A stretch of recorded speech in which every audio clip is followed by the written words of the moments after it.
As you guys probably know, Cindy's had a hard life recently. We blew her up on the dyno, but things are coming back together quick. Yeah, we got a fresh engine in here. I mean, not exactly a fresh rebuild, but it runs and it's not blown up, so that's an upgrade.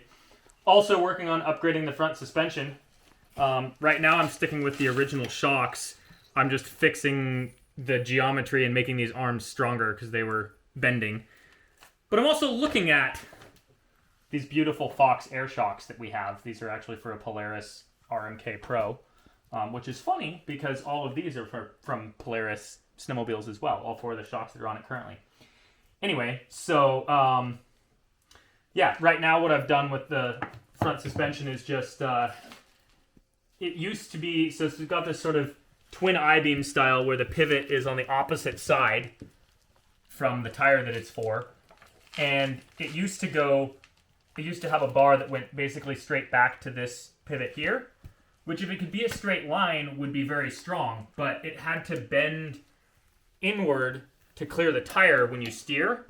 It had to bend way in here and then back out, and that bend point was extremely weak, and so both of these arms were all bent. Like, plenty strong if you're just cruising around doing donuts or whatever, but this thing had been, flipped 3 or 4 times and crashed into big rocks at Moab. So both these front things were super bent. So now I've just turned them into essentially a single A-arm. So in a double A-arm setup, you'd have a lower A-arm and an upper, and then pivots so that your tire travels up and down more linearly.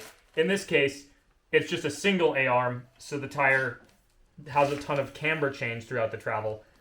But for off-road, that doesn't really matter. And now the new pieces are these unpainted ones right here. You can see it. Yep. Yeah, so I had to move the battery box, but I built a new pivot just right here in the middle of the frame. It's a super strong point because that's where the engine mount is and this crossbar. And so now all of that force, if you were to hit a big rock or something here, all that force is transferred directly from these top and bottom pieces straight to that point in a straight line. So it's much stronger than having it, because before that force would have been transferred this way, because that's where this piece of pipe went, and then the piece of pipe made like almost a 90-degree turn, well, whatever, like a 70-degree turn to go back here, so all the force was put perpendicular to the pipe, which obviously it just bent. So, yeah, big upgrades there. Yeah, you can see on this side where it was, this side was bent back so far that this arm here was smashing into this bolt when the suspension traveled up.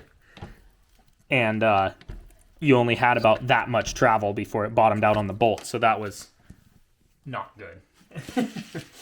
And did you talk about where you got the new engine from? Yeah, so this engine was just, we originally bought another CRF 450 way back when we went to California to be on Jay Leno's garage, because at the time we couldn't figure out why our engine in here was running very poorly, and we wanted it to run in tip-top shape for a drag race. So we just found a cheap CRF 450 locally and bought it so we'd have a spare just to make sure.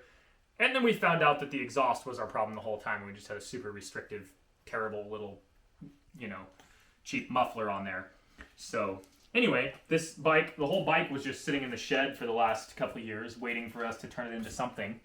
And then we blew up Cindy's engine. So pulled this engine out of the bike, pulled all the good pieces off of Cindy's old engine, like the Recluse clutch, high flow water pump, which is currently off because I had to take it off to get to a suspension bolt, but there's a water pump. And high output stator, all of that stuff. And then I also just switched the carb over because this carb I know was tuned well and worked well on the old engine versus the other carb was probably filthy and had different jets or whatever. So it was just easier to throw this one on. It has our slight modifications for the hot start. Exactly, yeah. It's already got the modified hot start lever. Yeah. Yeah, it's pretty great. And a reason why this is a priority right now is we're going to be taking it racing probably, and it's going to be a public race. So we'll do posts on that on Facebook and Instagram and all, probably on YouTube too, just to let you guys know where we'll be. And you can come to that and come say hi and see us race. So that's probably for sure going to happen. Yep, the race is in Castle Rock Washington, I believe. And for the sake of reliability, we are not going to run boost anymore.